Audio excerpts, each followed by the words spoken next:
La célula. La célula, tres grandes componentes, una estructura interna compuesta por organelos celulares, una membrana biológica que la separa del medio y un transporte a través de las membranas, que es la forma en la que se comunica la célula del ambiente intracelular a nivel extracelular. Dentro de los organelos, mitocondria, retículo endoplásmico, complejo de Golgi, lisosomas, ribosomas y el citoesqueleto, la estructura de la célula. Es la unidad fundamental de vida, uno de los grandes conceptos de la biología desde hace mucho tiempo. Por medio de la historia, Robert Hooke, el primero que acuña el nombre de célula como estructuras elementales por medio de la visualización del microscopio de una lámina de corcho. Anton van Leeuwenhoek, que también puede observar algunas células por medio de un pequeño microscopio. Y más personas que han hablado acerca de eso, pero pues no vienen al caso en ese momento. La parte de la teoría celular moderna, por medio de los avances, pues se ha logrado determinar las funciones de las células.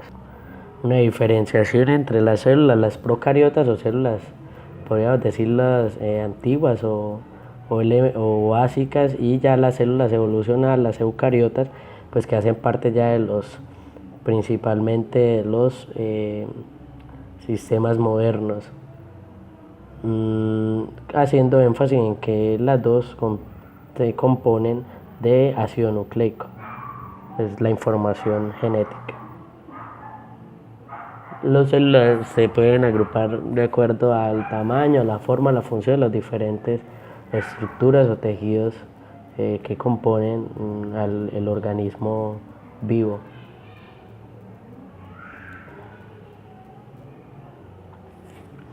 Esta gráfica muestra la comparación con microorganismos en el tamaño. El Staphylococcus, que es una bacteria, la Escherichia coli, que es una bacteria, los virus, que son muy diminutos y que son quienes van a generar cambios a nivel de la parte de la célula y van a crear cambios en su ambiente y lo que conocemos como enfermedad. Bueno, los tejidos, las células forman tejidos forman órganos, los órganos forman aparatos o sistemas y en conjunto todos ellos dan vida a un organismo. Todo esto en pro de ciertas funciones de las que se caracteriza la vida. Se forman o se agrupan para establecer funciones de nutrición, de crecimiento, de diferenciación, de respuesta a estímulos, toda una parte de interacción con el medio y garantizando siempre el crecimiento y garantizando el proceso de vida, nacer, crecer, reproducirse, morir.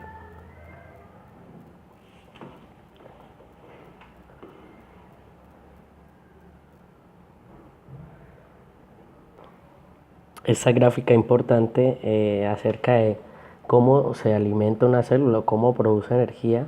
Las autótrofas generalmente producen energía por sí mismas, que tiene que ver con la parte principalmente de las plantas. Las heterótrofas, que necesitan de otros nutrientes para formar la energía, como es el caso de las células humanas. El organelo, la mitocondria, muy importante para la parte de la respiración celular, que por medio de vías principales de metabolismo obtiene energía en forma de ATP. Entonces es como ese centro de energía de la célula. ¿Cómo forma ATP? Por medio del ciclo de Krebs, que al final da unas moléculas de ATP, de NADH y FADH2, que también por medio de la cadena transportadora de electrones nos va a dar al final ATP.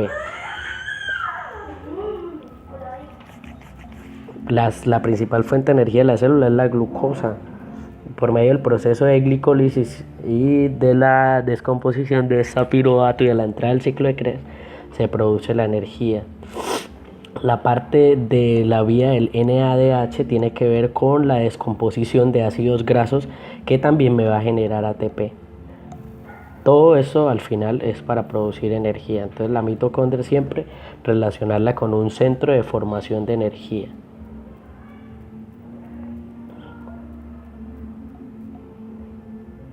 Como explicábamos, todo esto en pro de cumplir el ciclo de vida, de nacer, crecer, reproducirse, morir. Hacia eso están enfocados los sistemas funcionales de la parte de la célula.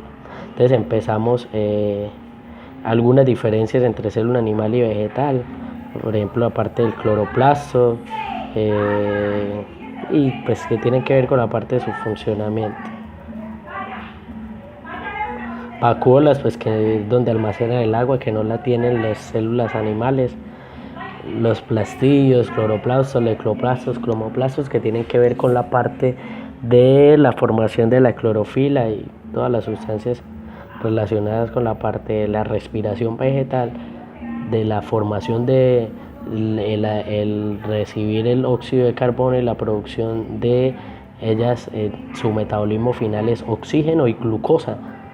Al contrario, nosotros necesitamos del oxígeno y la glucosa para fabricar energía. Entonces, eso es un sistema de alimentación simbiótico donde se necesita el uno del otro. La importancia de las plantas para el funcionamiento de la célula humana.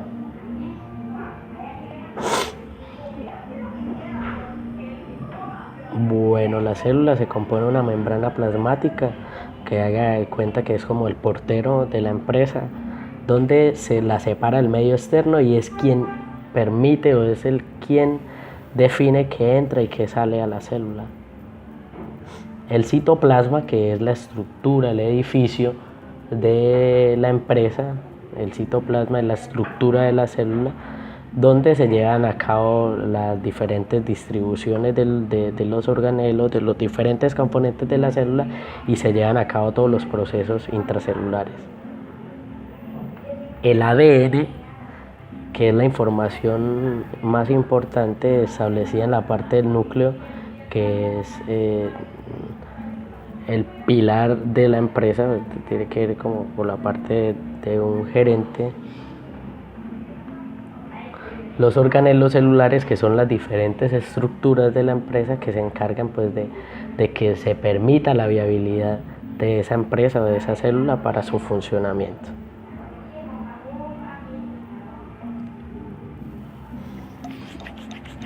El citoplasma, el material gelatinoso donde se localizan las estructuras intracelulares. El núcleo contiene las instrucciones para el funcionamiento celular y la herencia en forma de ADN. Entonces hablábamos que el núcleo es como la gerencia de esa empresa, donde está la información más importante y de donde salen las instrucciones, donde salen las órdenes para que la célula funcione. Las mitocondrias, la respiración es como el centro de energía de la empresa, la planta eléctrica de la empresa donde se obtiene la energía necesaria para el funcionamiento. El retículo endoplásmico, que es donde se fabrican los lípidos y las proteínas que son transportados por toda la célula. Ese es el centro de producción de la célula, donde se fabrica, donde se produce lo que pues hacia donde está enfocada la parte de la célula, donde se llevan a cabo las órdenes, las instrucciones dadas por el núcleo, por la parte del gerente. El aparato de Golgi es donde se almacena. Entonces en el retículo se fabrican, en el aparato de Golgi es donde se almacena lo que se produce, entonces como la bodega. Las vacuolas, que digamos que ya son los paqueticos que están ya listos para entregarse. Son también sitios de almacenamiento, pero ya fuera de las organelas, están ahí en el citoplasma. En cualquier momento pueden salir de la célula para llevar información a otra célula. Entonces, como en el aparato, en el retículo se fabrican, en el aparato de Golgi se almacenan, y en las vacunas quedan ya en cada uno de sus paquetes para ser entregados. Y los lisosomas, que son como las señoras de servicios generales, que son donde, digamos, se está llevando a cabo el proceso de digestión celular, digamos, más o menos una especie de limpieza celular para el funcionamiento óptimo de la célula.